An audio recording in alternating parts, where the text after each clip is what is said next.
Apakah kamu tidak tahu, saudara-saudara?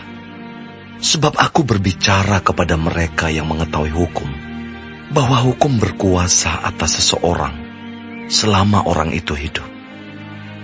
Sebab seorang istri terikat oleh hukum kepada suaminya selama suaminya itu hidup. Akan tetapi apabila suaminya itu mati, bebaslah ia dari hukum yang mengikatnya kepada suaminya itu. Jadi selama suaminya hidup, ia dianggap berzina kalau ia menjadi istri laki-laki lain. Tetapi jika suaminya telah mati, ia bebas dari hukum, sehingga ia bukanlah berzina kalau ia menjadi istri laki-laki lain. Sebab itu saudara-saudaraku, kamu juga telah mati bagi hukum Taurat oleh tubuh Kristus, supaya kamu menjadi milik orang lain, yaitu milik Dia yang telah dibangkitkan dari antara orang mati, agar kita berbuah bagi Allah.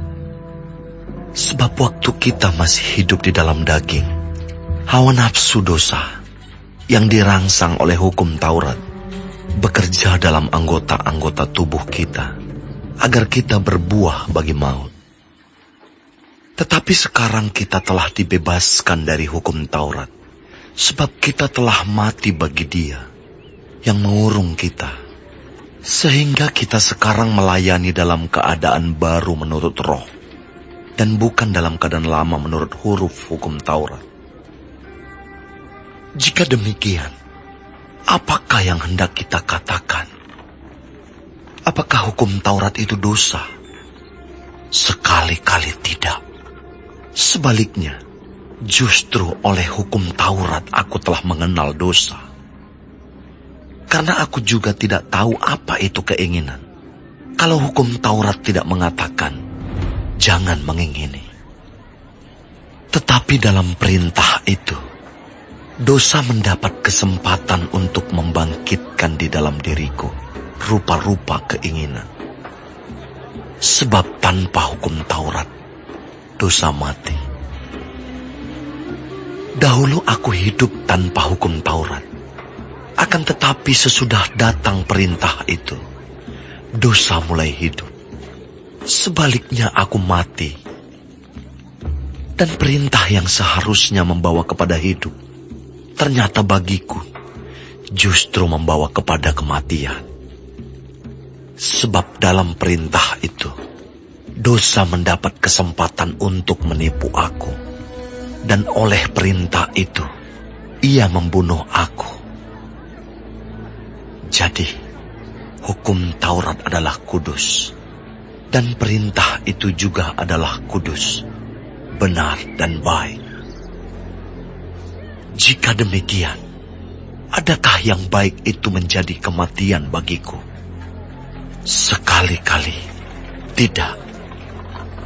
Tetapi supaya nyata bahwa ia adalah dosa, maka dosa mempergunakan yang baik untuk mendatangkan kematian bagiku, supaya oleh perintah itu dosa lebih nyata lagi keadaannya sebagai dosa. Sebab kita tahu bahwa hukum Taurat adalah rohani, tetapi aku bersifat daging, terjual di bawah kuasa dosa. Sebab apa yang aku perbuat, aku tidak tahu. Karena bukan apa yang kukendaki yang aku perbuat, tetapi apa yang aku benci, itulah yang aku perbuat. Jadi jika aku perbuat apa yang tidak aku kehendaki, aku menyetujui bahwa hukum Taurat itu baik. Kalau demikian, bukan aku lagi yang memperbuatnya, tetapi dosa yang ada di dalam aku. Sebab aku tahu bahwa di dalam aku, yaitu di dalam aku sebagai manusia, tidak ada sesuatu yang baik, sebab kehendak memang ada di dalam aku. Tetapi bukan hal berbuat apa yang baik, sebab bukan apa yang aku kehendaki, yaitu yang baik yang aku perbuat, melainkan apa yang tidak aku kehendaki, yaitu yang jahat yang aku perbuat.